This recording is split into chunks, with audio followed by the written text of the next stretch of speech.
XSFM입니다. I, D, W, K.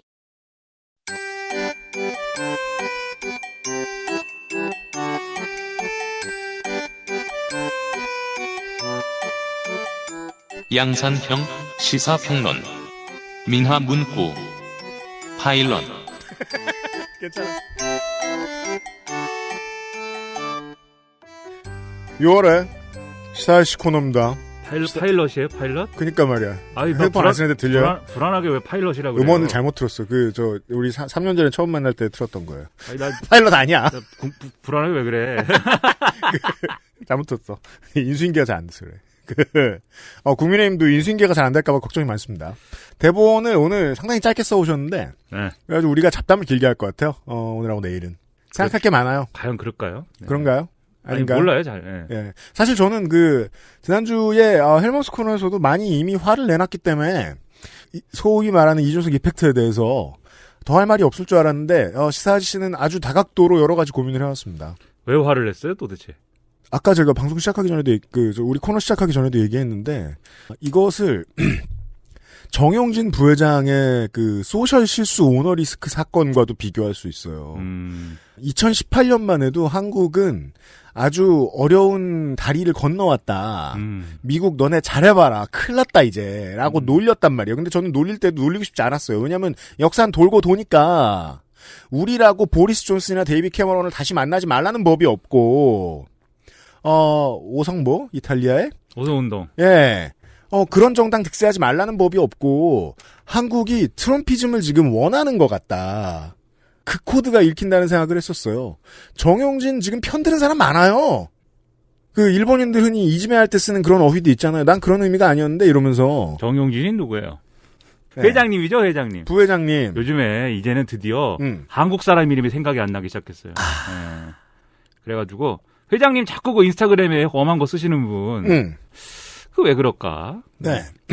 관종. 일배죠, 뭐. 아니면 관종이 아닐 수는 없어요. 사실, 나라도 돈이 그렇게 많으면 관종 허겄어. 네. 근데, 관종인 건 전 문제가, 네. 관종도 분야가, 그게 뭡니까? 관종에 대한 이야기를 시작해봅시다. 아니, 내가 돈이 많으면요. 나는, 예? 뭐 할래요? 한국의 AVGN입니다. 앵그리 비디오 게임 너드. 예. 뭐 하시려고? 난 그 게임기를 죄 사고, 죄 옛날 게임 다 수집하고. 지금부터 하셨대요. AVGN은 자수성가한 부자기 때문에 앵그리 비디오 게임 너드가 어떤 사람인지 모르시면 여러분 AVGN을 검색해보시면 나오는데. 자수성가한 양반이에요, 그 양반이? 원래 금수저는 아닌 걸로 알고 있어요. 그래요? 그냥 덕질을 고전 게임을 하다가 유튜버가 된 다음에 돈을 더 많이 벌어서 고전 게임을 더 많이 플레이를 하고 자신이 어떠한 고전 리트로 게임의 주인공이 되죠. 그렇죠. 네. 난 그런 점들이 마음에 들어요. 네. AVGN 게임의 주인공이 되죠. 네, 그 양반 좋은 것 같고. 근데 이게 그런 차이는 있어요, 또. 어렸을 때 아무튼 그런 걸 경험한 인프라가 있어야 되는데, 게임기를 하고. 근데 저도 사실 어디 가서 이제 오타쿠 얘기 막 하지만, 어렸을 때 게임기가. 집에 메가드라이브가 있었어야. 그렇죠. 되죠. 그렇죠. 근데 나는 현대 컴보이 하나 딱 있었거든요. 그것도 이제 아버지가 어느 날 그냥. 살았네, 좀 그래도. 사는 거예요, 그게? 저는 없었어. 그거 하나 딱 그냥, 처음에 그게 뭔지가 이해가 안 되더라고요. 초등학생 입장에서는. 콘솔이 뭔지 이해하려면 네. 주변에 친구도 필요하죠. 근데 그게 사실 일본의 페미컴의 그렇죠. 미국 수출 버전을 이 현대 상사가 다시 수입해 온 거잖아요. 맞아요. NES를 다시 수입해 온 건데, 그러다 보니까는 카트리지가 NES 카트리지는 이제 크고 길고. 그렇죠. 그래가지고 그걸 이렇게 수평으로 넣어가지고 눌러야지 이제 구동을 할 수 있는 건데, 거기에 페미컴 카트리지는 크기가 그거 반밖에 안 되잖아요. 맞아요. 근데 그렇게 사온 게임기에 번들로 들어있는 게 슈퍼마리오 브라더스 1하고 3이었는데 이 3을 NES 카트리지로 준 게 아니고 페미컴 카트리지로 준 거예요. 그럼 집에 두고 플레이를 못했겠네요. 그래서 이게 뭐지? 나는 이게 뭐지? 몇 년간 그것이 뭔지를 몰랐어요. 근데 그때 그것만 주지 않았어요. 그래도 뭘 줬냐면 어댑터를 줬어요. 그래서 그 어댑터를 밑에다가 슈퍼마리오 3 페미컴 카트리지 밑에다 끼면 그 길이가 NES 카트리지만큼 되는 거예요. 그 길이가 되는 거예요. 젠더군요, 일종의. 그렇죠.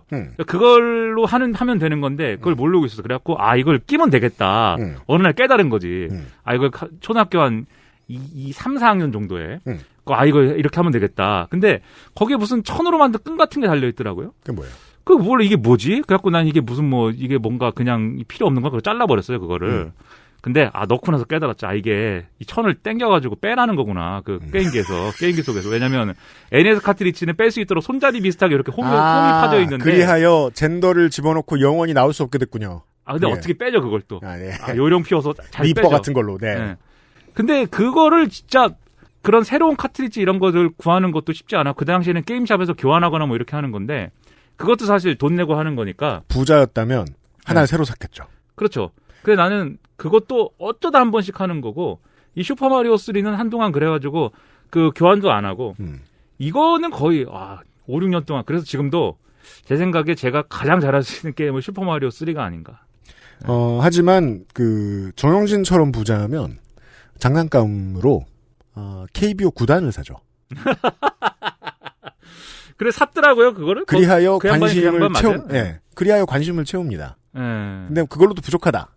그러면 이제 일베 메시지 올리고 얘들아 나도 친구다 이런 거 하고 사는 거죠. 그러니까 꼴 같지 않은 일은 그만하시고요 회장님은. 그리고 이게 이준석 씨도 사실 그래요. 이준석 씨도 잘 먹고 잘 살았잖아요. 제 생각에는. 본인이 이제 본인의 어떤 그 지금의 사람은 누구나 슬픔이 있죠. 네. 이준석 씨는 본인이 지금 누리고 있는 자신의 지위나 이런 영향력이나 이런 것들을 어떤 공정한 어떤 경쟁과 그런 것들을 통해서 자기가 얻은 자원을 토대로 해서 자기가 잘해갖고 이렇게 된 거라고 이제 주장을 하는데 지금 신문에서도 많이 나왔고 이런 것들을 보면은 사실 저 같은 사람들 입장에서 보면 이준석 씨도 금수저 아들이지 금수저 아들이고 그리고 이제 보니까는 오늘 경향신문에 누가 쓴 걸 어젠가 누가 쓴 걸 보니까는 이준석 씨가 쓴 그 책에 나온다고 하더라고요. 중학교 때 목동에 있었고 목동에서 이렇게 교육을 받으며 거기서 공정한 경쟁을 체험하였다. 네? 목동이 어떤 데인데 이 양반아. 참. 한국에서 중계동, 대치동, 목동에서 학원 다닌 사람이 공정한 경쟁을 뚫고 올라왔다고 말하는 건 진짜 망가진 정신 상태를 뜻하는 거예요. 거기에서 학원 다닐 수 있다는 건 상당한 특권이거든요. 그렇죠. 그리고 하버드 갔다는 거, 저 같은 놈이 공부를 아무리 잘해서도 집에서 하버드를 어떻게 보내줍니까? 그 점은 소원의 이탄희 의원이 잘 지적을 해줬더군요. 소셜에서 하버드 동문인. 나는 내가 얼마나 행운아인지 알고 있다. 이런. 근데 이야기. 이제 그러면 이준석 씨가 얘기하겠지. 당신 학부가 하버드가 아니잖아. 이러겠지. 아무튼 간에 그런 점에서 볼 때 특권층이신데 어쨌든 지금 사람들은 그렇게 생각을 잘 안 하는지 인기가 엄청 좋아요. 이준석 씨가. 핫합니다. 네, 그래갖고 지금 전당대회를 하는데 지금 아직 결과가 안 나왔거든요. 떠들 때는. 민주당 지지자들이 후보날 이야기하는 여론에 불리한 지형이 무엇인지에 대해서 주호영 나경원이 이야기하고 있죠. 나는 왜 맨날 이준석만 보여주냐 포털은. 나는 주호영이 불쌍해요. 저도 그렇게 생각해요. 주호영 씨가 네. 주호영 애초에는 이제 전당대회가 주호영이냐 아니냐로 치러질 거라고 사람들이 얘기를 했어요. 처음에. 주호영과 반주호영 우리도 얘기했듯이 영남이냐 영남 아니냐를 이야기할 것이다라고 얘기했는데 네. 전혀 다른 포인트가 나왔죠. 근데 그때 이제 우리가 한 달 전에 이야기했던 거는 새로운 정치 세력이냐 영남이냐 정도를 이야기하면서 그때는 김웅밖에 없었으니까 네. 그걸 생각했는데 이준석은 그 뒤에 들어왔죠. 그리고 이제 그때 예언이라고 하기보다는 그때 이제 회자되던 것까지가 뭐였냐면 근데 나경원이 나오면 구도가 달라질 거다. 요까지는 얘기를 했어요. 왜냐면 나경원이 어쨌든 수도권 기반이긴 한데 근데 또 주호영하고 둘이를 비교하면은 이게 또 신구 대결이나 이렇지는 않을 거니까 다른 구도가 될 것이다. 이렇게 봤는데 근데 나경원이 나온 것까지는 이제 예상 가능한 그러면 주호영과 이게 그런 구도가 지금 당내 지형상 그렇게 돼요. 친박이 지지하는 나경원과 비박이 지지하는 주호영의 대결 이런 그림이 될 가능성이 높았어요. 그러면 이제까지 쭉 봐왔던 그 정당의 싸움이죠. 그렇죠. 그리고 실제로 김무성 전 의원이 뒤에서 이상한 거 하잖아요. 마포 포럼도 만들고 이렇게 거기서 무슨 토론도 하고 사람들 불러서 사실상 대권주자 면접 보는 것처럼 막 이렇게 하고 이러는데 네. 그분이 지난번에 원내대표 선거할 때 나름대로 이제 영향력을 발휘하려고 했던 거잖아요. 그리고 이 주호영 대표가 출마할 것이기 때문에 이번 원내대표 선거에서는 비영남이 돼야 되고 그러려면 김기현 원내대표는 탄생하면 안 되고 그렇죠. 그래서 권성동 울산이니까요. 우리 편인 권성동을 밀자 이렇게 이제 했던 건데 근데 이번 전당대회에선 그러면은 이제 주호영을 미는 그림이었죠. 그래서 김무성 전 의원 측은 주호영을 밀었거든요. 그렇죠. 근데 중간에 손을 뗐습니다. 제가 볼 때. 네, 맞아요. 안 될 것 같으니까 이준석이 나오고 그 점에서는 머리가 좋았고 네, 이준석이 나오고 나경원과 양강구도를 형성하고 과정에서 자연스럽게 주호영은 아웃 오브 안중이 되면서 손을 털었습니다. 당내에서. 그렇죠. 손을 떼버리고 이준석 불러가지고 이준석 씨랑 어디 카페에 앉아가지고 커피 한잔 하면서 말이에요. 킹메이커가 꾸민 사람은 김종인 말고 김무성도 있단 말이죠. 네. 실제로 이 사람이 입긴 작용을 하고요. 커피 한잔 하면서 주호영 사퇴시킬 테니까 그러니까 저희 이거 뇌피셜이에요.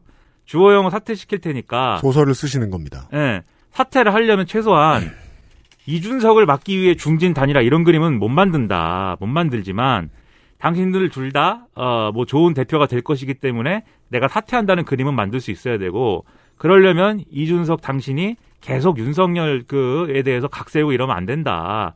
그리고 주호영 사퇴하는 게 꼭 나경원한테만 좋은 게 아니다. 그때는 뭐 중진 단일화의 맥락에서 이제 막 주호영 사퇴설이 나올 때니까 그 당신한테도 뭐 나쁜 일 없으니 적당히 윤석열 등에 대해서는 적당히 해라. 아마 이 얘기를 했을 것 같고. 그래서 그렇게 해서 이제 김무성이 손을 떼면서 주호영은 완전히 이제 버틸 수가 없는 지경이 된 건데 그래서 한참 사퇴설이 있었어요. 주호영 사퇴설. 네. 근데 주호영 의원이 이렇게는 사퇴 못한다라고 버틴 것 같고 화가 났죠. 예. 그래서 이 3파전인 상태로 그대로 왔습니다. 그래가지고 아니, 이제 이런 지역 기반을 등에 업고서 내가 여기서 힘의 구도에서 밀려가지고 빠진다고 먼저라는 걸 받아들일 수 없는 건 아닌가 싶습니다. 그래서 모바일 투표를 지금 막 한창 하고 있는데 하고 있을 거예요. 역대 최대 득표율이 나왔다고 막 언론 보도 나오더라고요. 근데 저는 몇 가지는 이제 감안하고 봐야 되는 게 첫째로 이번에 이제 코로나19나 이런 것 때문에 아무래도 모바일 투표가 이제 투표율이 높을 수밖에 없어서 이제 그 이후에 이제 진행되는 ARS 투표나 이런 것들은 오히려 더 투표율이 낮을 수도 있겠지만 그래서 그런 점은 한 가지 봐야겠지만 하지만 그렇다 하더라도 투표율이 굉장히 높은 건 사실이에요. 이게 그러한 이제 당원수가 굉장히 많은 거대 정당의 경우에 뭔가를 전당원을 대상으로 해서 뭔가를 투표를 하든지 뭘 하라고 했는데 30%만 넘어도 굉장히 많이 나오는 거거든요. 게다가 또 지난 두 번에 이제 민주당하고 비교가 되는 게 저는 이게 민주당이 잘못한 거라고 생각은 안 합니다만 지난 두 번의 코로나 전국 속에서 치러졌던 민주당의 두 번의 전대에는 결과가 궁금한 사람들이 거의 없었죠. 그렇죠. 흥행 요소가 없었어요. 예, 그래서 더더욱이 비교가 되죠. 그 이렇게 최대 득표율이 나오는 것은 그러면 결국 누구한테 유리한 거냐 이렇게 봤을 때 사실은 이 정도 지금 막 50%도 되지 않을까? 막 국민의힘 쪽에서는 이런 두근두근하는 마음으로 얘기를 하는데 흥행 대박. 근데 이제 흥행 대박이고 뭐고 다 떠나서 이 정도 투표율이 나오려면 이준석의 인기 하나만 갖고는 안 되고 양측의 조직력이 최대 결집하고 있다 이렇게 봐야 돼요. 그래서 아마 제 생각에는 뚜껑을 열어보면 이준석이 당선 가능성이 굉장히 높긴 하지만 완전히 뭐 원사이드하게 지금 여론조사상으로 거의 그런 정도의 엄청난 격차까지는 아닐 거다. 답이 나온 직전 아니면 직후에 이 방송을 내는데 네. 얼마나 틀릴지 모르겠습니다만. 틀림 또 어때요? 뭐 내가 뭐 국민의힘 당원도 아니고 틀리든지 말든지 사실 뭐. 네, 평론가는 타율로 보시면 돼요. 청취자 네. 여러분. 아니 네. 청론가는 야구선수 아니기 때문에 타율도 상관없고요. 저는 그래도 1할 나오는 사람을 쓰고 싶진 않아요. 아니 네. 평론가는 사후적인 해석을 잘하는 게 중요하지. 알았어요. 뭐 예언을 뭐 어떻게 하겠습니까? 그래도 1할은 안 돼요. 네? 네. 나의 내일도 내가 모르는데 뭐. 아무튼 간에 그런 건데 근데 이제 저도 이제 방송한답시고 이제 돌아다니면서 국민의힘에 걸쳐 있거나 거기 소속인 분들하고 이제 그분들한테 물어보기도 하고 뭐 그럴 거 아니에요. 그렇죠. 어떻게 생각하시냐. 근데 하는 얘기를 보면은 지금 여론조사나 이런 것들로 확인되는 이준석 열풍이라는 게 당내에서는 또 그렇게까지 뭐 이준석 만만세 분위기 또 아닌 것 같아요. 그분들이 하는 얘기를 들어보면 제가 만나서 이제 이렇게 좀 예를 들면 직접적으로 같이 뭐 방송을 하진 않더라도 같은 대기실에 앉아 있다거나 이런 이제 그런 분들이 그렇게까지 뭐 편향적이거나 이제 특정 계파에 굉장히 강하게 소속돼 있거나 이런 분들이 아님에도 불구하고 대체적으로 한 말이 나경원, 이준석 둘 다 저렇게까지 해야 되냐. 굉장히 힘들다 마음이. 일단은 그 당에 관심 없으신 분들은 기사를 잘 안 찾아 읽으실 텐데 저희는 이걸 봐야 되니까 당대표 선거가 이렇게까지 과열된 거는 제가 한 15년 만에 보는 것 같습니다. 그리고 15년 전에는 여당이 쪼개졌었어요. 그 일 때문에. 네. 근데 이게 그분들이 예를 들면 이제 TV 토론이나 이런 거 계속해서 이제 TV 토론을 계속 했잖아요. TV 토론하고 유튜브 토론을 했잖아요. 네. 그런 걸 보면서 이제 그분들도 느끼는 게 결국 이게 과열됐다고 얘기하지만 결국 서로 막말 공방 뭐 이런 거 하는 것 때문에 그렇거든요. 근데 왜 그렇게 수위가 높은 서로에 대한 상호 비난이 오갔느냐? 이준석 때문이에요. 왜냐? 이준석 이 후보가 기성 정치인들이 하는 방식의 그런 공격을 하지 않거든요. 굉장히 직설적이고 굉장히 그 기분 나쁜 비유를 하고 그리고 이거를 망설이면서 하는 게 아니라 누가 봐도 제가 지금 상당히 짜증나 있구나라는 표정과 그러한 제스처로 그 댓글이나 게시판 형태의 어휘력이죠, 이 사람은. 그렇죠. 네. 팍팍 지르는 거예요. 그러면 네. 이제 나경원 전 의원이나 이런 사람들은 기성정치의 문법으로 어쨌든 그런 토론이나 이런 선거운동을 해온 사람인데 그 가식적인 것과 그냥 표현형까지 못된 것. 네, 그렇죠. 싸움이에요. 그래서 막 막히는 네. 거죠. 막히면은 이걸 어쨌든 뚫어야 되니까 자기도 뭔가 이렇게 센소리를 해야 되고. 네, 그런 걸 해야 되는 거고 그 모양새가 이제 이상해지는 거여서 그래서 사실 그게 이준석의 활약이라는 게 그런 토론회에서의 활약이라는 게 국민의힘에 별로 이렇게 호의적이지 않거나 국민의힘을 평소에 미워하는 이런 그러했던 유권자들이 볼 때는 그게 시원하고 사이다 같죠. 이준석이 야 저렇게 기성 정치인도 혼내주는구나. 이준석이 저렇게까지 뭐 담이 좋네 저 양반. 이렇게 보는데 국민의힘을 정말 사랑하고 국민의힘이 이게 내 당이고 내가 정말 이 당 이게 이름이 국민의힘인지 미래통합당인지 자유한국당인지도 내가 가끔 헷갈리는. 지난 정권에도 이번 정권에도 언론사가 쉽게 쓰고 고민하지 않고 쓰는 말이 있습니다. 콘크리트. 네. 콘크리트 지지율. 근데 실제 콘크리트 지지율은 바닥으로 가봐야 알 수 있죠.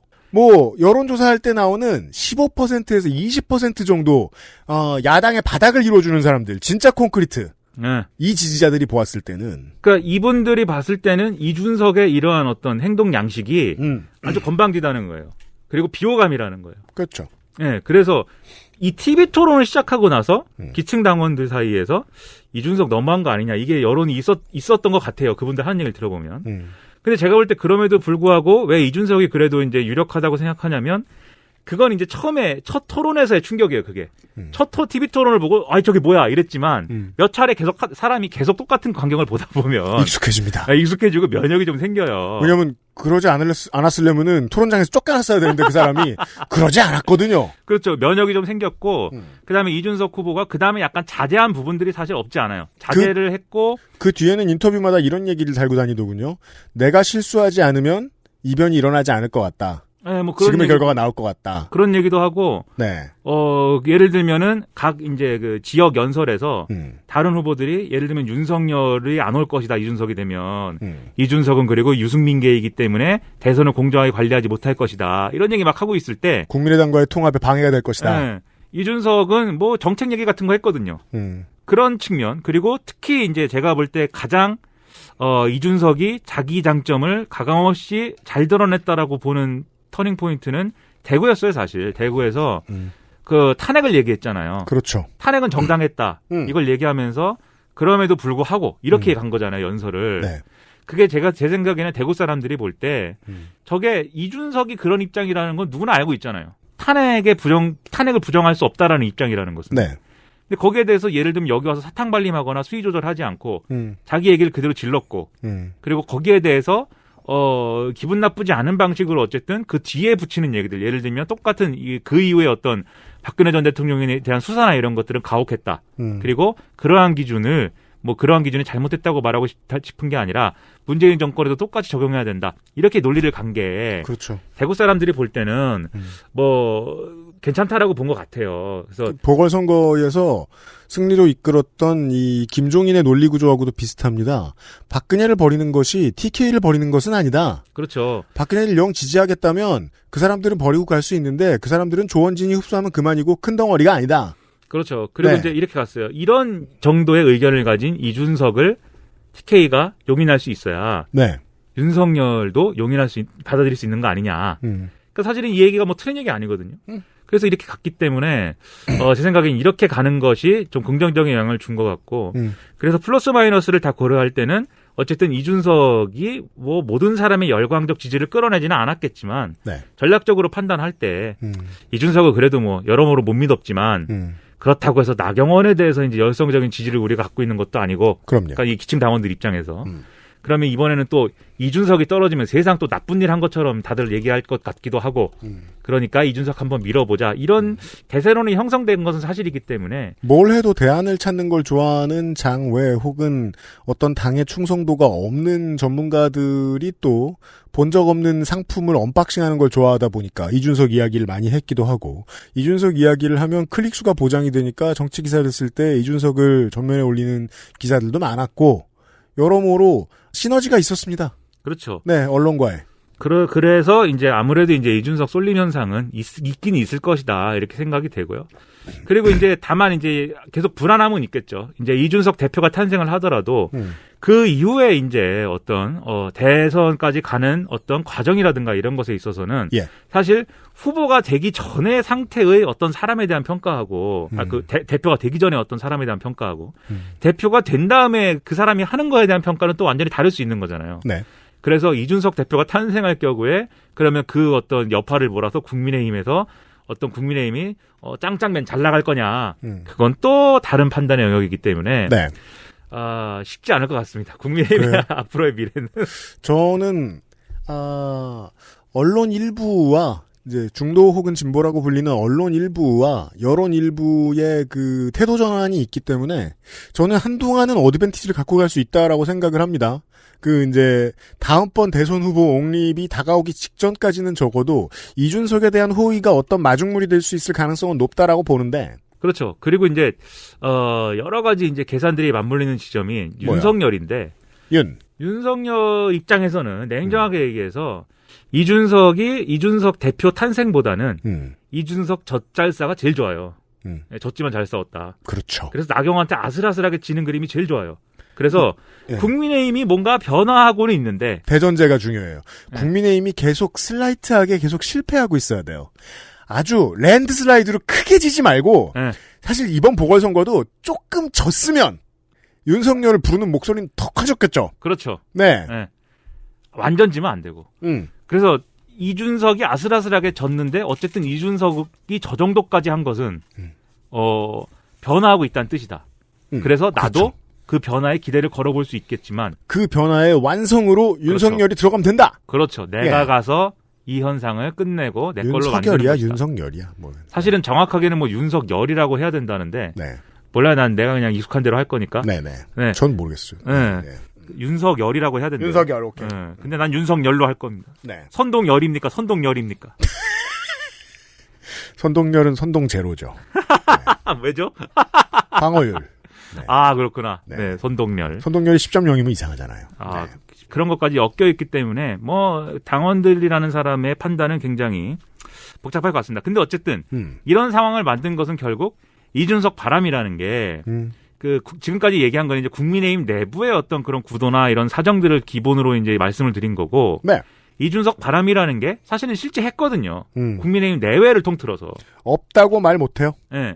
그러면은 이준석이 뜬 거부터가 이제 이 모든 사태의 시작인데 왜 뜬 거냐 이게 이준석이 그걸 이제 한번 살펴봐야 되는 측면이 있죠. 뭐 트럼피즘 한마디로만 정리할 건 아니니까 좀 그렇죠, 자세히 좀 토파봅시다. 사실 본질적으로는 뭐 비슷하죠. 뭐 트럼피즘이나 또는 이제 그 외국의 극우 포퓰리즘이나 이런 거 다 비슷한 현상인데 이제 세부적으로 좀 뜯어보면은 이런 것 같아요. 첫 번째로 기성정치 일반에 대한 반발을 이제 이준석 현상이 흡수한 측면이 있는데 왜냐면 사실 우리가 엄밀히 따지면 이준석 씨가 기성정치인이 아니냐. 그건 좀 애매한 부분이 있습니다. 그죠? 왜냐하면 어쨌든 박근혜 전 대통령이 이제 영입한 인사이고. 기성정치 장학생. 그렇죠. 그리고 본인도 인정하잖아요. 박근혜 낙하산이라는 것을. 그리고 그런 지도 사실 꽤 됐고. 10년 됐고. 본인 표현으로. 그 10년 동안 어쨌든 부침이 있긴 했지만 스포트라이트를 계속 받아왔어요. 그럼요. 그런 사람이 기성정치인이 아닌 거냐 이런 게 의문이 있지만 10년간 보여왔던 이 국민의힘 새누리당 자유한국당 국민의힘의 어떤 정치인보다 미디어 노출이 많이 된 사람입니다. 그렇죠. 그리고 어쨌든 자기 위주의 행보를 했거든요, 계속. 네. 탈당하고 바른정당, 뭐 안철수 거쳐서 다시 이제 돌아오고 뭐 이런 거 했으니까 그런 게 있으니까 이제 냉정하게 평가할 때는 이게 뭐 새로운 정치인이냐 그건 아닐 수 있지만 나이가 젊기 때문에. 그 이유입니다. 그렇죠. 나이가 젊고 어쨌든 나경원, 주호영보다는 예, 어쨌든 신진 정치인이기 때문에 그렇기 때문에 그 상징성을 가져간 거예요, 이준석이. 그죠. 제가 그 점에 대해서 늘 냉소를 하곤 하는데 예. 언박싱 안 해봤다는 이유로 어떤 물건인지 모르고 반기는 경우가 너무 많습니다. 그렇죠. 예. 예. 그래가지고 이준석이 대표가 되면 새로운 정치일 것이다. 그 새로운 정치를 할 사람이 지금 중진들을 막 혼내주고 있다. 그런 구도가 됐어요. 네, 저기에 힘을 실어주고 싶다. 이 기성 정치에 대한 반감. 이게 이제 첫 번째가 있고요. 네. 두 번째로 특히 젊은 이준석 지지자들, 특히 이준석 열성적 지지자들의 경우에는 현실적 이익에 대한 기대가 있는 것 같아요. 제 생각에는. 현실적 이익. 그게 뭐냐? 지금 이 정치권이 청년 세대의 이 청년 세대가 좋아하고 청년 세대가 원하는 것들을 잘 모른다. 이해 못한다. 예, 이런 정서가 있는 게 대표적으로 코인이에요, 코인. 맞아요. 무슨 코인 얘기만 꺼내면 코인에 대해서 무슨 얘기를 하든 저나 이제 이른바 식자층들 네. 또는 무슨 뭐 기성 정치인들이 얘기를 하면 다 그 얘기는 틀렸대. 그렇죠. 이렇게 얘기를 해도 틀렸다고 그러고 저렇게 얘기를 해도 틀렸다고 그러고 어떻게 다 틀릴 수가 있습니까, 얘기가. 그냥 코인에 엄청난 미래적 가치가 있고 블록체인이 아무튼 미래를 주도할 것이고 거기에 투자를 하는 것이 뭐 아무튼 미래적인 행위다라고 얘기할 때만 그게 맞는 얘기고 다른 얘기는 뭐 맥락도 다 틀렸다고 하는 그런 분위기가 있어요. 네.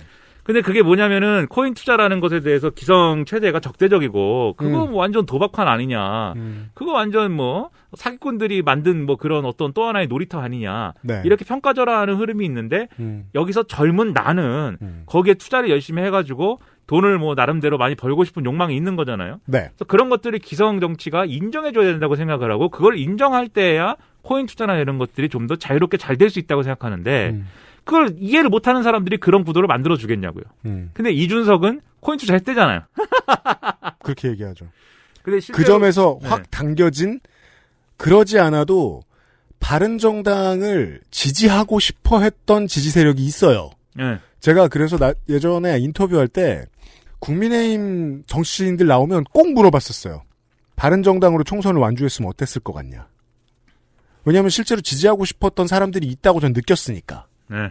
그 사람들 안 그래도 그러고 있다가 잠깐 정신 놓고 딴 데 보고 있던 사람들을 확 땡겨왔습니다. 나 코인에서 돈 벌었다는 그 이야기가. 네. 네. 그리고 이제 꼭 코인뿐만 아니라도 뭐 주식 투자라든지 뭐 그런 것도 마찬가지인데 그러니까 그런 것들에 대해서 훨씬 열려 있는 사람일 것이다. 네, 이런 분위기가 있는 것 같고요. 왜 이런 생각을 했냐면 그 국민의힘 뭐 이렇게 연설하는 영상이나 뭐 서로 토론하는 영상 이런 거 밑에 댓글 붙은 거 네. 이런 것들 보면은 웬 그런 약간 코인 용어 같은 게 많이 있는 것 같아요. 내 생각엔. 그러니까는 이준석 열성적 지지자들 중에 그런 겹치는 부분들이 있는 거죠.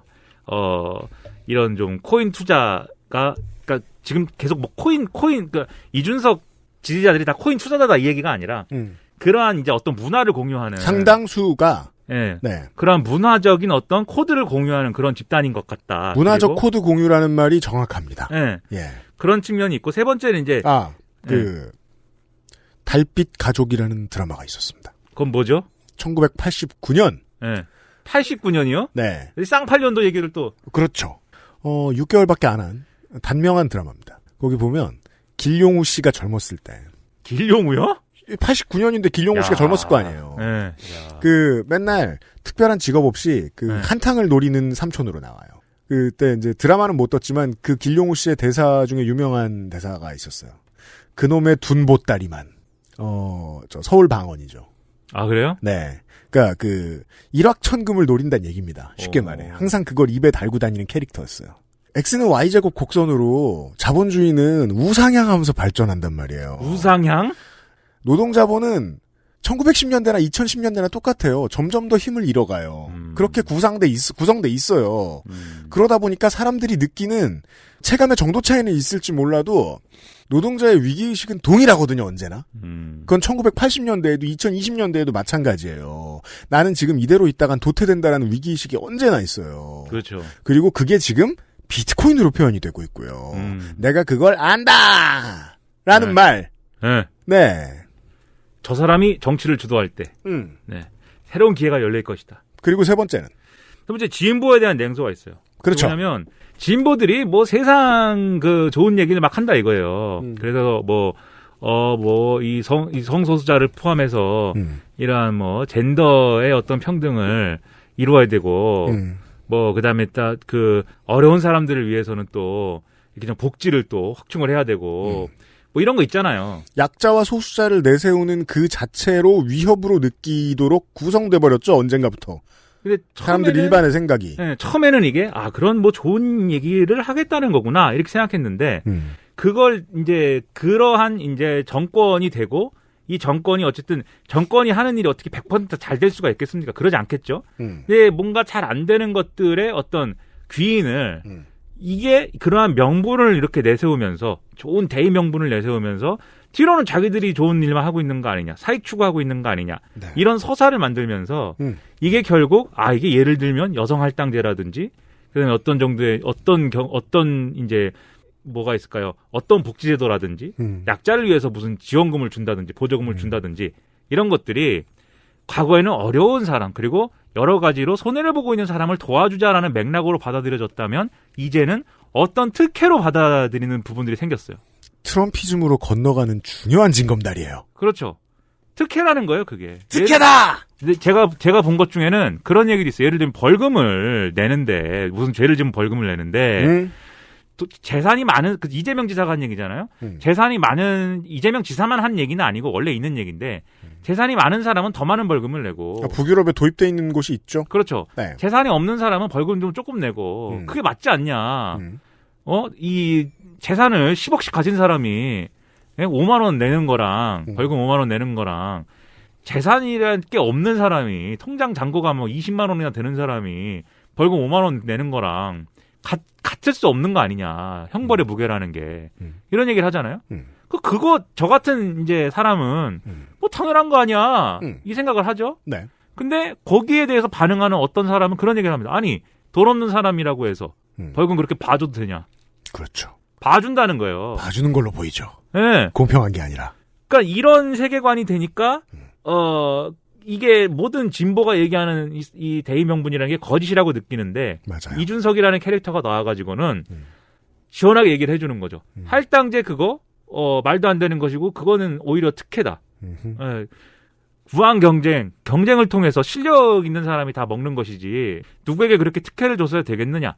이런 논리로 가니까 이게 역시 내 생각이 맞았구나. 네. 그리고 내 생각을 대변해주는 사람이 드디어 나타났구나. 이렇게 돼서 막 지지하는 흐름이 생긴 거죠. 그렇죠. 제가 볼 때는 이런 크게 봐서 한 3가지 정도의 큰 흐름이 이준석 반항을 지금 만들어낸 것 같아요. 네. 그러니까 기성정치가 뭘 해도 싫은 점을 잘 찾았고 그동안 한 4년 동안 그리고 현실적 이익에 대한 이야기를 할 때마다 왠지 어른들은 좀 무시했던 것 같고 그리고 정치권도 무시했던 것 같고 진보라고 하면 일단 불쾌해하고 이런 흐름은 지난 4년간 꾸준히 있었습니다. 그것들이 이제 실체화되고 구체화되어서 나온 결과 중에 하나로 이준석 현상이 보이고 이런 얘기합시다. 20대 남성의 전폭적인 지원 전폭적인 지지 이렇게 얘기하는데 그렇다고 해도 자꾸 20대 남성을 한 덩어리인 것처럼 얘기하는 건 모든 20대 남성에게 좀 결례고요. 당연하죠. 이렇게 얘기합시다. 2003년부터예요. 제가 아는 바로는 공무원의 양성평등 의무고용제가. 그리고 20세기, 21세기부터 본격화됩니다. 한국에서 여아가 성적이 높아지는 것이. 그리하여 이 제도는 시작되고 난부터 거의 꾸준히 남성을 구제해왔어요. 이러한 류의 할당제는 실제로 들여다보면 보수적인 대중에게 알려진 것처럼 특정한 누군가한테만 혜택을 주지 않거든요. 결코. 그럼에도 불구하고 오해는 계속 이어지죠. 제가 트럼피즘이라고 말한 것도 좀 요즘 사람이 흔히 저지를 수 있는 어휘 실수 같은 게 이건 뭐 레이건 때부터 하던 짓입니다. 복지 혜택 웃기고 있네. 여왕들 같으니 이런 소리 하는 건. 그리고 그건 또 반복되고 있습니다. XSFM입니다.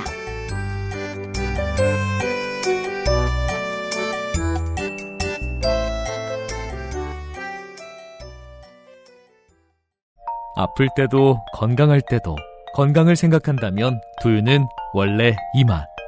온두유. 퇴소하던 날은 정말 기뻤어요. 제가 고대하던 날이었기 때문이었는데 기차가 출발을 하는데 그때 눈물이 나더라고요. 마음 둘 곳이 없다라는 생각이. 여러분의 독립은 몇 살이었나요? 보육원의 아이들은 만 18세가 되면 시설을 나와 홀로 살아가야 합니다. 어른이 되기는 아직 이른 나이. 곁에 아무도 없다면 그것은 자립이 아니라 고립입니다. 18. 홀로 어른이 되어야 하는 아이들을 위해 함께 해주세요. 아름다운 재단은 18 어른의 건강한 자립을 응원합니다. 아름다운 재단 18 어른 캠페인. 오랜만에 엄마 보고 왔더니 마음이 짠하더라고. 허리도 많이 굽어지고 주름살은 어찌 그리 많이 들었대. 그래도 전에는 머리숱 많았었는데 지금은 그마저도 휑한 느끼는 거야. 엄마, 아들이 잘 챙겨드리진 못해서 죄송해요. 이제부턴 그중 하나만이라도 제가 챙겨볼게요. 그거 있잖아요. 그거. 말할 수 없는 고민? 직접 확인해보세요. 데일리 라이트 맥주 효모.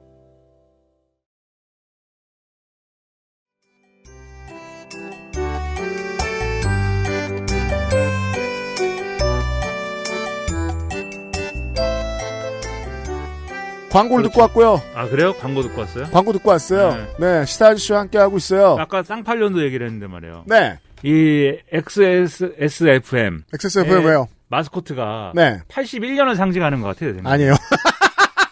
81년생이세요? 날따죠. 네? 전 그냥 이모티콘이에요. 아, 그래요? 네. 81이라고 쓴 거 아니에요? 아니에요. 아니면 18이라고 쓴 건가? 아니에요. 18. 이 얼굴이라고 얼굴 표정. 아, 그래요? 예. 네, 심드렁한데 눈만 크게 뜬 표정이에요. 네. 코가 없네. 코도 넣어야 돼? 눈이... 로고가 너저분해져. LG그룹 로고 봐봐. 우리 회사 게 훨씬 나. 눈이 몰려 있는 것 같아요, 좀. 외모 평가하지 마요. 네. 아무튼 이준석의 바람은 그런데. 네. 그러면 세간에서 얘기하는 대로 이준석 현상은 보수의 변화를 의미하는 거냐? 변화라고 한다면 그거는 어떤 변화인 거냐? 네. 이거를 저는 따져봐야 된다는 얘기를 사실은 굉장히 많은 데서 하고 있습니다. 이 얘기를 저희가 안 했어요. 이거 봅시다. 그러니까 사실은 그동안 보수가 변화해야 된다 이 얘기 많이 했잖아요. 변화해야 된다는 게 어떻게 변화해야 된다라는 얘기도 같이 좀 했습니다. 네. 예를 들면 그것은 인간의 얼굴을 한 자본주의 뭐 이런 얘기였어요. 그동안은. 그래서 김종인의 경제민주화 같은 게 그런 거 아닙니까? 이게 사실 보수다라고 할 때는 그냥 무조건 무한 경쟁인 것 같고, 네. 그다음에 뭐 빈익빈 부익부가 맞는 것 같고, 위너 테이크스 올인 것 같고, 그렇죠. 이게 다 맞지만 경제민주화라고 할 때는 그게 아닌 거잖아요. 국가가 나서가지고 너무 강자가 너무 많이 먹는 것은 안 좋으니 국가가 나서갖고 그 상황은 교정해야 된다. 이게 경제민주화잖아요. 그렇죠. 그런 이제 흐름도 이제 어떤 보수의 변화다 이렇게 우리가 평가를 했었고, 그다음에 유승민의 중부담 중복지론 이런 거 있잖아요. 중부담 중복지가 뭐예요? 복지를 늘리는 것은 불가피하다가 전제가 돼 있잖아요. 그렇죠. 복지를 늘려야 되는데 국가 재정이 그것을 감당할 수가 없으니 그럼 부담을 높여야 되고, 여기서 부담이라는 건 사람들이 세금을 더 많이 내야 된다. 그럼 이 세금을 더 많이 내야 된다고 하면은 사람들한테 설득을 해야 될 거 아니야. 세금을 더 내라고. 그래서 이러한 복지제도가 강화된 체제를 만들 테니까 세금을 더 내주십시오라고 설득하는 정치를 해야 된다. 근데 박근혜는 그러지 않았다. 그죠? 이게 논의로만 존재했다기보다는 실제로는 새누리당의 대선 공약집에도 박근혜 후보 시절에도 박근혜 캠프에서도 복지 늘린다는 공약 투성이었어요. 그렇습니다. 그러니까 3인주의로 돈다라고 주장한 거는 생각보다 이 보수야당이 오랫동안 얘기해온 거예요. 그렇죠. 네. 생애 주기별 맞춤형 복지제도라고 했어요. 분명히. 네. 100% 대한민국이라고 했고 경제민주화라고 했고 그렇죠. 한반도 평화 프로세스라고 했고 근데 아무튼 그렇게 얘기했지만 계속해서 이제 증세 없는 복지였잖아요. 박근혜 때는. 아, 그렇죠. 그러니까 유승민의 중부담 중복지로는 그게 사기다라는 거였거든요. 그렇죠. 한 발 더 나갔어요. 예, 전제는 복지를 늘리는 거예요. 복지를 늘린다는 것은 약자를 도와준다는 거죠, 나라가. 네. 이게 이제 그동안 우리가 생각했던 보수의 바람직한 변화의 궤적인데 이게 뭐 한국에서만 있는 일이 아니고요. 이게 왜 이런 주장이 나오냐면 결국 보수가 중도까지 포괄해가지고 이렇게 지지를 받을 수가 있어야 그래야 다수파가 될 수 있다라는 이 신념 때문에 이러한 보수의 변화가 필요하다라고들 보수주의자들이 얘기해온 거 아닙니까? 전 세계가 다 그랬습니다. 그 점에 있어서. 그렇죠. 그래서 지금 말씀드린 인간의 얼굴을 한 자본주의라는 표현이 나오는 거고 김종인 씨가 이 젊은 리더십 같은 거 얘기하면서 영국의 이 토니 블레어랑 네. 데이빗 캐머런을 예로 든 적이 있어요. 최근에 인터뷰에서. 근데 두 사람 다 중도화 캐릭터예요. 중도화된 보수. 또는 중도화된 진보. 중도화된 진보. 네. 토니 블레어는 그래서 우리 운동권 노동당을 오른쪽으로 옮겨놨죠. 우리 좌파들이 볼 때는 철천지 원수죠. 토니 그렇죠. 블레어. 네. 제3의 길 뭐 이러면서 그렇죠. 근데 토니 블레어가 한 것은 그 전까지 이제 노동조합의 영향력으로부터 굉장히 이제 강하게 노동조합의 영향력에 종속돼 있고 맞아요. 그다음에 강령에 너무 이념적으로 이제 짜여져 있는 강령을 그걸 벗어나자. 그렇죠. 요런 구조를 벗어나자라고 주장을 하면서 예, 우리 이제 그 좌파들이 이제 표현하기로는 신자유주의에 굴복하신. 네, 그러니까 어찌 보면 이 두 사람은 이 캐머런과 블레어 전 총리는 이제 제가 패턴으로 파악하건데 시사할 씨가 제일 싫어하는 스타일들입니다. 아니 뭐 꼭 그렇지는 않아요. 죽두박도 안 되게 해놓은 놈들. 근데 이제 블레어 씨는 싫어합니다. 블레어 씨는 싫어하는데 그리고 캐머런 전 총리는 뭐 이렇게 표현할 수 있죠. 실제로 본인도 그 마가렛 대처를 싫어했고. 대처리즘의 종언을 알린 보수당의 정치인이기도 하고 따라서 대처리즘을 신봉하던 영국의 보수주의자들에겐 또한 철천지 원수처럼 보였어요. 그렇죠. 물론 저희 같은 그러니까 왼쪽에서 봤을 때는 여전히 말만 저렇게 한 이상한 사람이지만 NHS를 거의 붕괴 직전까지 몰게 하고 그죠. 결국은 브렉시트를 이룬 자이지만 그렇죠. 네. 브렉시트 장난쟁인데 그렇죠. 근데 이 두 사람이 처음 등장했을 때만 해도 신선했습니다.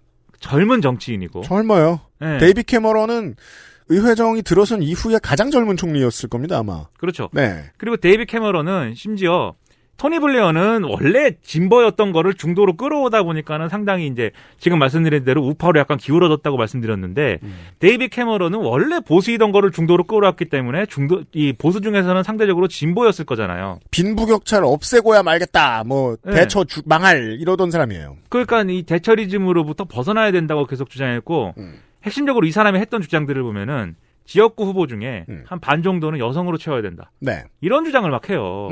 그리고 이준석 씨가 그렇게도 철천지 원수를 여기는 할당제를 굉장히 전폭적으로 옹호하고 이것을 지켜야 된다고 그렇습니다. 주장을 합니다. 총리가 돼서도 그랬어요. 그러니까 이 사람이 상징하는 것이 방금 말씀하셨듯이 브렉시트 장한질 친 사람에 그치는 것이 아니라 물론 우파답게 건강보험도 많이 좀 줄이고 네. 공무원 임금을 많이 막 깎고 묻고 뭐 이러고 우파 같은 짓도 했는데 그 외에는 우파가 보기에는 좀 불만족스러운 사람이었어요. 그러니까 계속해서 약자를 포용해야 된다는 얘기를 입으로나마 했단 말이에요. 데이빗 캐머런은.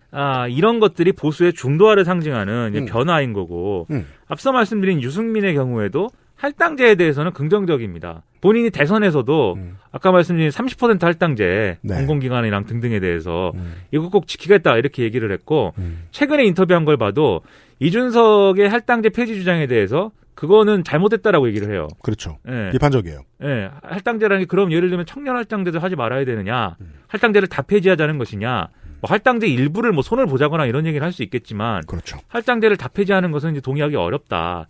그리고 이게 꼭 중도화를 거론하지 않더라도 지금 그 나경원 후보라든지 주호영 후보라든지 이런 중진 의원들이 여성 할당제를 포기하지 않는 이유가 그 사람들이 뭐 마음이 따뜻한 인간의 얼굴을 한 자본주의를 선호해서가 아니라 표가 더 필요해서요. 네, 여성표가 떨어져요. 그러면 네. 그냥 그런 산수로만 봐도 그렇기 때문에 포기하지 않는 거거든요. 제가 듣기로는 국민의힘에 여성 당원들도 있지 않습니까? 네? 없어요, 그럼? 그 당원들 중에 네. 이준석 씨가 기분이 나빠서 뭐 지지 못하겠다 뭐 이렇게 대놓고 얘기하는 사람도 있대요. 그 여성 할당제 부분에 대해서. 그럼요. 네. 네. 그러니까는 보수의 기준으로 봐도 그런 부분이 있다는 거죠.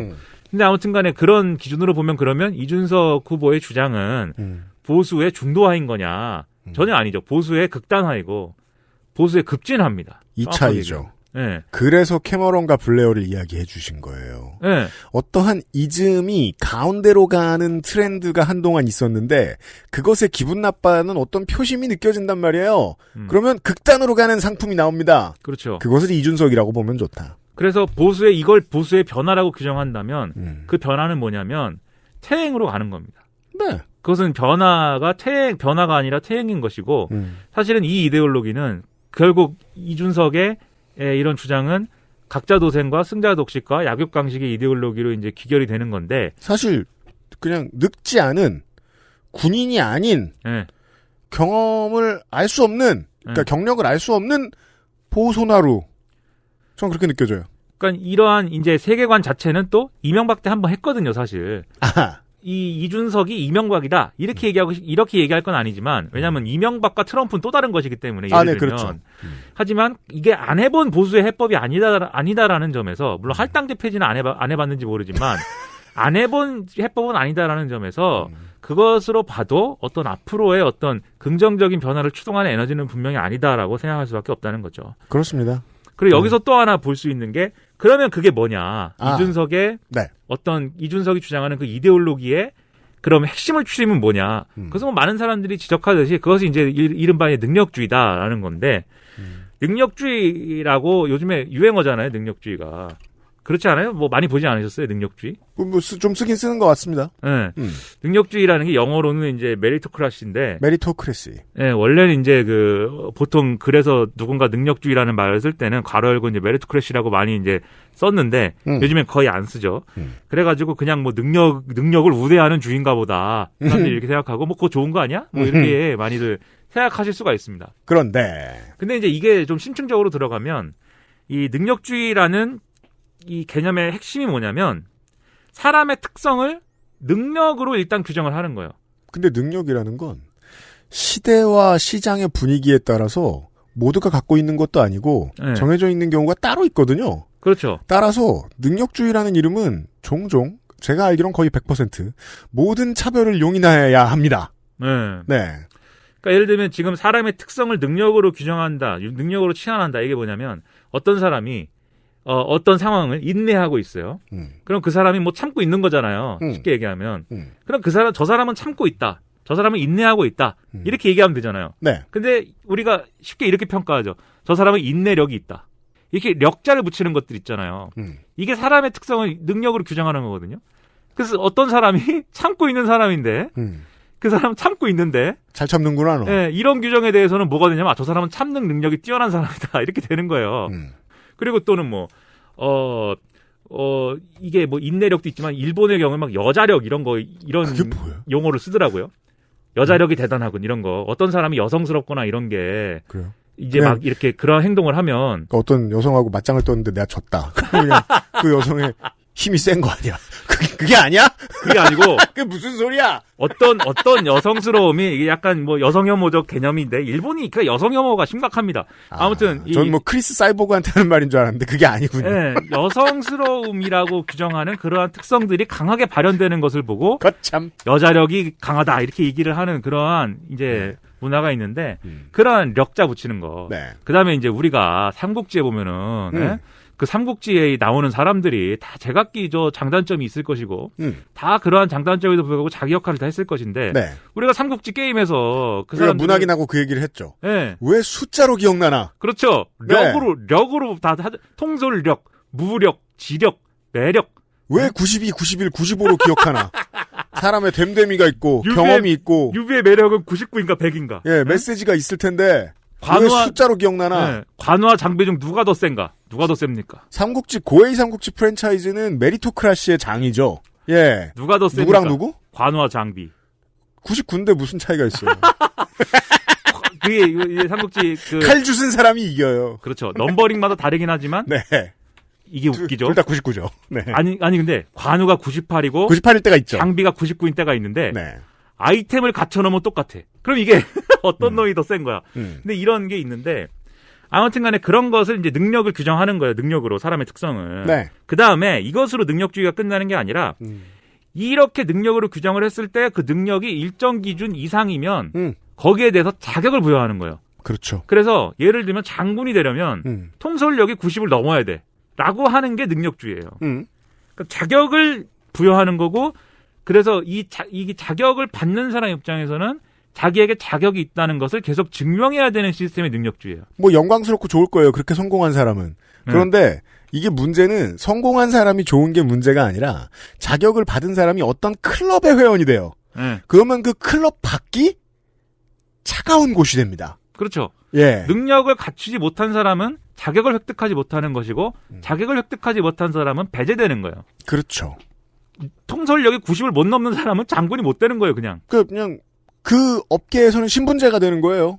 그러면 이게 그래서 능력주의의 또 가장 중요한 이제 전제 중에 하나는 이게 그러면은 부당할 수가 있잖아요. 지금 얘기한 그런 구조라고 한다면. 그래서 누구나 노력하면 이제 능력을 갖출 수 있는 것이기 때문에 네. 누구나 노력하면은 유선도 노력하면 통솔력이 90을 넘을 수 있는 것이기 때문에 그렇죠. 예, 능력주의 공정한 것이다 이렇게 매일같이 얘기하지만 무예를 기르고 공부를 하면 예. 네. 하지만 어떻게 유선이 통솔력 90을 넘겠습니까? 왜냐하면 한 살 때 누가 내 동댕이 쳤거든요. 그렇죠. 그리고 그렇게 태어나진 않았거든요. 그리고 네. 그 그게 캐릭터는 중요해요. 그게 중요해요. 그 캐릭터는 무능한 캐릭터로 태어났단 말이야. 네. 왜 노력한다고 어떻게 유능한 캐릭터가 되냐고요. 관우는 좀 그렇다. 장비가 노력을 한들 제갈량 되겠습니까? 그러니까 말이에요. 그리고 그렇게 태어난 것도 태어난 거지만 틀이 사람을 강요하는 도구가 되잖아요. 그러면 네. 장비더러 제갈량이 되라고 말하는 건. 네, 자라온 환경도 거기에 영향을 주는 건데 예? 장비가 제갈량이 자라온 환경에서 자라났다면 그래도 어느 정도 그래도 간선미 정도는 할 수 있겠지. 지력과 정치로. 하지만 그렇지 않았단 말이에요. 엄마 아빠 탓이 있단 말이에요. 이 상황은. 그러니까는 능력주의라는 게 모두에게 공정하다는 체제가 사실은 이제 오해죠, 사실은. 그리고 삼국지를 읽으면요. 인류의 적어도 70%는 이런 궁금증을 느낍니다. 이거 다 똑같은 사람들이잖아. 인류의 30% 중에 뽑은 거 아니야? 그렇죠, 그렇죠. 나머진 뭐야? 다들 대단한 사람들이었다고요. 이런 게 메리토크래시예요. 네, 그래서 네. 이준석 씨가 얘기하고 있는 게 이 개념에 지금 정확하게 들어맞아요. 뭐냐면 이 공천주는 얘기하잖아요. 공천을 이제 받으려면 앞으로는 컴퓨터 공부를 해야 된다잖아요.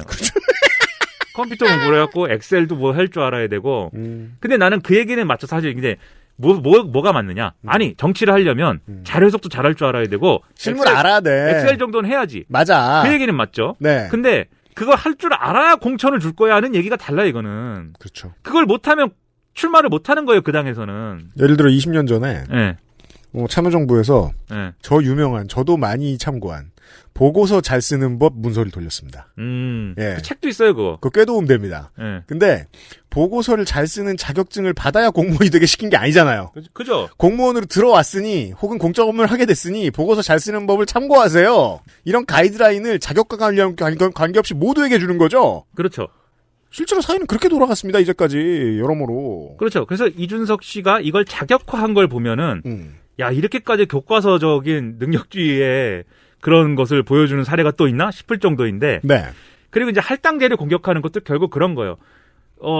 할당제를 통해서 배분받을 어떤 지식이나 자원을 할당제가 아니라 당신의 자격을 증명해서 배분을 받으라는 거잖아요. 그렇죠. 그러니까 이게 핵심이기 때문에 이준석은 곧 능력주의다 이렇게 볼 수가 있겠고 근데 여기서 중요한 거는 우리가 살아가면서 그러한 능력주의적 판단이 필요한 영역이 있을 수도 있고 근데 또 아닌 영역도 있을 수가 있습니다. 그렇죠. 그 제가 대표적으로 이제 예를 들면 이 공천 얘기를 하면 가령 과거에 우리 진보신당이라는 당에서 네. 김순자 씨를 비례 1번으로 공천한 적이 있어요. 그렇죠. 그분은 울산과학대 청소 노동자였습니다. 맞습니다. 이분이 뭐 컴퓨터를 할 줄 아느냐? 아니죠, 당연히. 네. 엑셀 다룰 줄 아느냐? 아니죠. 기회를 박탈당했잖아요. 그렇죠. 이분은 열심히 일하는 분이고 굉장히 낮은 곳에서 아무튼 노력하시는 분입니다. 근데 우리는 그런 사람들이 국회에 진출해야 그런 사람들이 정치 일선을 할 수 있어야 그렇죠. 그래야 그런 사람들까지 포괄하는 어떤 정치도 좀 가능해질 것 같다. 그렇게 생각한 사람들이 어쨌든 김순자 씨를 비례 1번으로 밀은 거예요. 제가 그래서 보고서 잘 쓰는 법에 대해서 얘기한 거예요. 네. 들어오면 그 다음에 교육하면 되잖아. 그렇죠. 예. 근데 예를 들면 이준석 식의 해법으로 하면은 그러한 일이 가능한가? 그렇지 않죠. 클럽 멤버만 들어올 수 있어요. 그러니까 사실은 엘리트주의 정당의 해법인 것이고 한국인이 이해할 수 있는 가장 좋은 비유는 역시 학벌입니다. 네. 여러분 40 먹고 50 먹어보니까 학벌이 어떤 것 같으십니까? 큰 의미가 없는데 이런 나쁜 의미가 있어요. 어떤 학벌을 충족시킨 사람한테 안정감을 줘요. 그거 말고는 없습니다. 네, 뭐. 그 학벌을 가졌다고 해서 그 다음번에 새로운 자격을 얻기 위해 또 똑같이 노력해야 되는 건 똑같잖아요. 근데 그 노력을 덜하게 만들던데요. 제가 살면서 경험해보니까. 그냥 어떤 퀄리피케이션을 가진 사람한테 안정감만 줘요. 그 안정감은 무엇? 나머지의 박탈감입니다. 이 나라에서 그걸 가장 적나라하게 드러내는 게 사시였어요, 사시. 네. 사시라는 것이 있는데 사법시험이 있죠. 거기 합격을 하면은 합격한 사람들이 후기 같은 걸 씁니다. 그래서 그게 이제 하나의 또 문서로 남아있고 이런데 네. 그 역대 이제 그런 문서들을 분석을 해보면 다 능력주의 이데올로기에 적나라한 표현들을 하고 있어요. 인생을 졸업한 것처럼 말해요. 그렇죠. 이 시험을 통과함으로써 예. 나는 이 사회에서 어쨌든 주류로서의 자격을 획득한 것이고 앞으로는 내가 주류로서 할 수 있게 된 것이고 이런 생각을 하거든요. 네. 그 사람들이 그래서 만든 예를 들면 이 사법체계라든지 수사기관의 문제라든지 이런 것들이 과연 어떻게 됐습니까? 그런 것들을 이제 보면 능력주의는 해법이 아닌 거죠. 그러니까 우월감의 해체는 인류가 나가야 할 길인데 적어도 시스템이 주는 우월감만큼은 평상시에 사람들이 개인이 가진 우월감은 뭐 어떻게 할 거예요. 내가 무슨 신발을 사서 무슨 집을 사서 내 파트너가 이만큼 멋있는 사람이어서 그래서 갖는 우월감이 어쩔 수 없고 있는 게 좋지. 때론 도움이 되지. 근데 그거 말고 시스템이 어떤 사람들한테 우월감을 보장해. 그건 무조건 해체해야 되거든요. 근데 그걸 더 공고하게 하겠다는 사람이에요. 이 사람은. 해체합시다 우리가. 뭘 우리가 해체돼 그럼. 아 그래요? 네. 우리가 하는 얘기 안 듣잖아. 이준석이 하는 얘기를 듣잖아요. 해체력이 뛰어난 사람들이다 우리는. 자, 그리하여 이 김순자 씨에 대한 이런 질문이 매우 유효합니다. 다만 시사일 씨도 그렇게 생각하실지 모르겠는데 이거는요. 이 이준석 현상에 대해서 자꾸 주호영 원내대표가 이야기하듯이 이거는 언론에 공작이 있는 것 같다. 너무 밀어준다라고 얘기하는데 저는 안 밀어줬어도 어느 정도까지는 올라갔을 거라고 생각해요. 포탈이 안 밀어줬어도 이준석 씨는 당대표가 될 수 있는 자력으로 올라갈 수 있는 힘이 있었을 거라고 발휘했을 수 있었을 거라고 생각해요. 왜냐하면 저는 이건 사람들이 원하는 것이라고 봅니다. 민주당을 해석해 볼까요? 민주당을 찍어주고 지지해준 사람들에 비해서 훨씬 왼쪽이에요. 민주당이 그렇게 스스로를 민주당의 내부의 정치인들이 개개인이 그렇게 오해하고 있는 측면이 있죠. 다수가 민주화의 주인공들이기도 하니까. 하지만 민주당이 추구하는 그 정책 방향의 디테일들을 보면 민주당을 지지하고 있었던 표를 한 번이라도 찍어준 적이 있었던 다수가 보기에는 너무 진보예요. 사람들은 뭘 원할까? 능력주의를 원한다고 봅니다. 사람들이 부른 일이다 라고 전 생각합니다. 그렇죠. 그게 이 세상의 또 원리예요 사실. 네. 네. 원리예요. 이만큼 갔다가 이만큼 돌아와요. 네. 통합적 원리예요 지금 능력주의가. 네. 그런 흐름의 한가운데에 화신처럼 서 있습니다. 이준석이. 내일 좀 더 이야기를 해보죠. 시사일 씨하고 같이 인사드리도록 하겠습니다. 미나문구가 무슨 파일럿이야. 벌써 통권 55회쯤 됐을 텐데. 이제 그래요? 이상평론보다 많이 했어요. 아 그래요? 손이상 뭐 하는 거야? 좀 힘을 내세요 손이상 씨. 그러니까 말이에요. 네. 예. 지난번에 그 마이클 잭슨 공연과 관련된 얘기를 했는데 더 해괴한 얘기를 준비하고 있더라고요. 네. 그것도 이 능력주의와 비교할 수 있겠습니다. 그거는 이제 다다음 주에 들으시고 저희들은 내일 이 시간에 국민의힘 전당대회에 대한 이야기를 좀 더 나눠보도록 하겠습니다. 아, 그런 거예요? 네. 아직 반 남았잖아요. 내일 만나요. 시사일 씨와 인사드리죠. 안녕히 계십시오. 네. XSFM입니다. I, D, W, K